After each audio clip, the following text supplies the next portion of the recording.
بلوچستان کے اکابر اولیاء کاملین میں ایک نام سلطان مخدوم اشرف سمنانی رضی اللہ تعالیٰ عنہ کا ہے۔ میرے عزیزو، حضرت سیدنا مخدوم اشرف سمنانی رضی اللہ تعالیٰ عنہ کی بارگاہ میں ہم غلام آج خراج عقیدت پیش کرنے آئے ہیں، تو بڑے ادب کے ساتھ بیٹھو، بڑی توجہ کے ساتھ سنو۔ اس عظیم المرتبت شخصیت کا میں تذکرہ کر رہا ہوں جن کے متعلق اولیاء کاملین نے فرمایا پوری امت محمدیہ میں دو اولیاء کرام کو جو فضیلت حاصل ہے وہ کسی اور کو نہیں ہے۔ کس معنی میں؟ دوسرے اولیاء کاملین بڑی بڑی خصوصیات کے حامل ہیں، لیکن تارک السلطنت ہونے میں دو اولیاء اکرام کا بڑا مقام ہے۔ ایک سیدنا ابراہیم بن ادھم رضی اللہ تعالیٰ عنہ، دوسرے حضرت مخدوم جہانگیر اشرف سمنانی رضی اللہ تعالیٰ عنہ۔ یہ دو وہ بزرگ ہیں جنہوں نے بادشاہت کی کرسی کو ترک کر کے فقر و فاقہ کو اختیار فرمایا۔ اس کو کہتے ہیں تارک السلطنت، سلطنت کو چھوڑ دینے والے۔ دنیا میں سب سے زیادہ دل پر غلبہ کرنے والی جو محبت ہے وہ کرسی کی محبت ہے، یہ اقتدار کی ہوس ہے۔ اسی لیے تصوف کے راستے پر چلنے والے ایک سالک کو سب سے پہلے صوفیہ اکرام اگر کسی بات کی تعلیم دیتے ہیں تو یہ فرماتے ہیں سب سے پہلے اپنے دل سے حب جاہ کو نکال دیں۔ حب جاہ کہتے ہیں کسی مقام کی خواہش رکھنا، کسی عہدے کی، کسی منصب کی خواہش رکھنا، یہ زہر بن جاتا ہے کبھی کبھار، اور اس عہدے کے لیے، منصب کے لیے، اس جاہ کے لیے بندہ کبھی کبھار اپنے اولاد کی قربانی دیتا ہے، کبھی کبھار اپنے دین اسلام کی بھی قربانی دیتا ہے، خداوند قدیر و جبار کو بھی چھوڑ دیتا ہے۔ یہ وہ حب جاہ ہے جو ایک مومن کے لیے زہر ہلاہل ہے، یہ قاتل ہے، اور اس کو ترک کرنا بھی آسان کام نہیں ہے۔ میں آج اس عظیم السلطنت، عظیم السلطان مخدوم جہانگیر اشرف سمنانی رضی اللہ تعالیٰ عنہ کے قدموں سے وابستہ ہو کر عرض کروں گا 708 ہجری یعنی 8ویں صدی ہجری چل رہی تھی، اب یہ 15ویں صدی ہے، 8ویں صدی ہجری میں سمنان ایک علاقہ ہے ایران کا۔ ایران پہلے خراسان کہلاتا تھا، خراسان میں افغانستان کا کچھ حصہ، اب کے موجودہ رشیا کا بھی کچھ حصہ، رشیا نہیں اب وہ ٹکڑے ہو چکے ہیں سوویت یونین کے، اور ایران کا کچھ حصہ ملا کر خراسان کہلاتا تھا۔ خراسان کی حکومت کا جو دارالسلطنت ہوا کرتا تھا وہ سمنان ہے، کیپٹل سٹی، اور سمنان کی جو حکومت تھی اس کا خاصہ یہ تھا، اس کی اسپیشلٹی یہ تھی کہ یہ حکومت ہمیشہ سادات کی بارگاہ میں ہوا کرتی تھی، آل رسول اس تخت پر بیٹھتے تھے۔ سمنان کی حکومت کو سنبھالنے والے سادات ہوا کرتے تھے، بادشاہ بھی سادات میں سے تھے۔ حضرت سیدنا ابراہیم نور بخشی رضی اللہ تعالیٰ عنہ جو مخدوم اشرف سمنانی رضی اللہ تعالیٰ عنہ کے والد ہیں، یہ سلطنت پر بیٹھے ہوئے کافی عرصہ گزار چکے تھے۔ ان کے گھر میں 3 بچیاں تھیں، 3 لڑکیاں تھیں، لیکن فرزند نہیں تھا، کوئی نرینہ ولد بیٹا نہیں تھا۔ تو کبھی کبھار مایوس رہتے تھے کہ کیا یہاں سے یہ سلطنت کا نظام جو سادات کے گھر میں چل رہا ہے ختم ہو جائے گا۔ آپ کی جو زوجہ محترمہ تھیں حضرت خدیجہ رضی اللہ تعالیٰ عنہا، وہ ایک ایسی پرہیزگار خاتون تھیں کہ ان کی زندگی میں تہجد قضا نہیں ہوئی۔ حضرت ابراہیم کی زوجہ حضرت خدیجہ، ان کو رابعہ ثانیہ کہا جاتا تھا، اپنے زمانے کی یہ دوسری رابعہ ہیں۔ یہ بھی ملول رہتی تھی، غمگین رہتی تھی۔ 3 لڑکیاں ہونے کے بعد تقریباً 8 سال کا عرصہ گزر چکا تھا۔ رات کو تہجد کے وقت اٹھی اور بارگاہ صمد میں، رب ذوالجلال کی بارگاہ میں روتے روتے پھوٹ کر رونے لگ گئی، دعا کرتے کرتے رو پڑی اس طرح سے کہ اے رب ذوالجلال، تیرے دربار میں آج ہاتھ پھیلائی ہوں، میرے گھر کوئی اب وارث نہیں، اور یہ پڑھنے لگی ربی لا تذرنی فردن وانت خیر الوارثین، ایک نبی کی دعا ہے، اور پھر اپنے آپ پر یہ ملامت کے طور پر کہنے لگی کہ تو بھی کیسی خاتون ہے کہ رب تبارک و تعالیٰ کی منشا اور اس کی مرضی میں خلل کیسے ڈال سکتی ہے، اس سے وہ چیز کیوں سوال کرے جو تیرے حق میں نہ ہو، اگر میری قسمت میں نہ ہو تو اسے جھنجھوڑنا کیوں۔ اخیر میں یہ کہتے ہوئے سو گئی کہ اے مولا تیری منشا اور تیری رضا پر میں مکمل راضی ہوں۔ رات کو سوئی تو خواب میں انہی کے سلسلے کے ایک بزرگ نے احمد یسوعی رضی اللہ تعالیٰ عنہ تشریف لائے اور کہا اے میری بیٹی گھبراتی کیوں ہے؟ اللہ تبارک و تعالیٰ نے مجھے بھیجا ہے تجھے بشارت دینے کے لیے کہ تیری گود میں عنقریب ایک مہتاب ولایت چمکے گا، ولایت کا چاند چمکے گا، اور ایک نہیں اللہ تجھے دو دو عطا فرمائے گا۔ وہ صبح اٹھی تو اپنے شوہر کو خواب بیان کرنے لگی، میں نے ایک بزرگ کو خواب میں دیکھا، سلسلے کے بزرگ تھے، انہوں نے اس طرح کی بشارت دی۔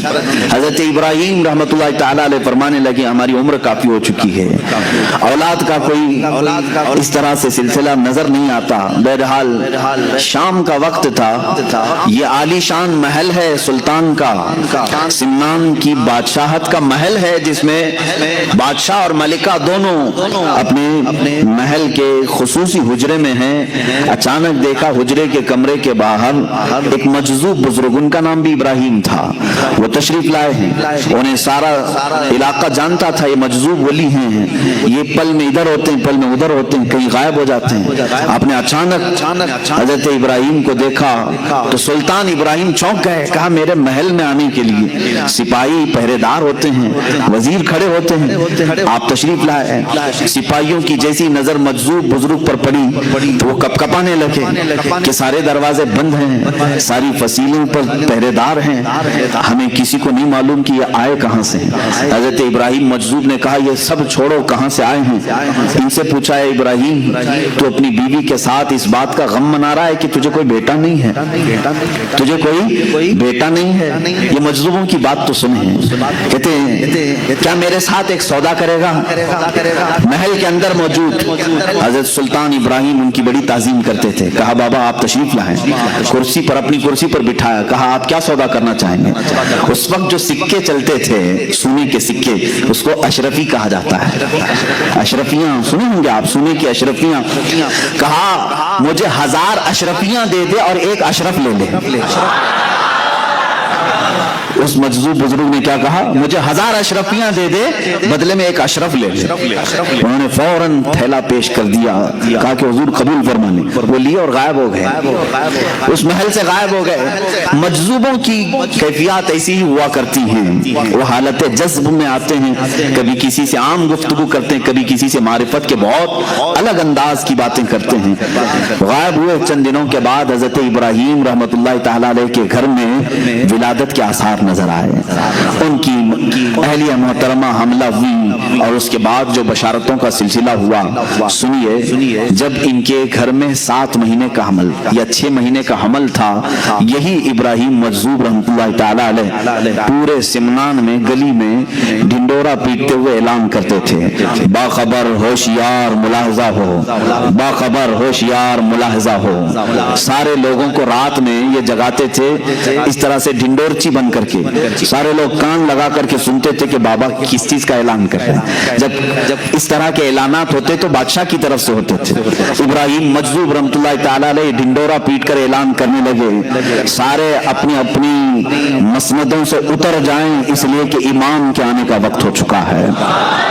سارے اپنے اپنے کرسیوں سے اتر جائیں کہ اللہ رب العزت کی طرف سے مہتاب ولایت کے آنے کا وقت ہے۔ 3 مہینے پہلے وہ اس طرح کا اعلان کرتے رہے، 3 مہینے کے بعد لوگوں نے دیکھا حضرت سید ابراہیم رحمۃ اللہ تعالی علیہ کے گھر بیٹے کی ولادت ہوئی، اور خواب میں جو ان کے بزرگوں نے بشارت دی تھی اس بشارت کے اعتبار سے آپ کا نام اشرف رکھا گیا۔ یہی مخدوم اشرف سمنانی رضی اللہ تعالیٰ عنہ کی ولادت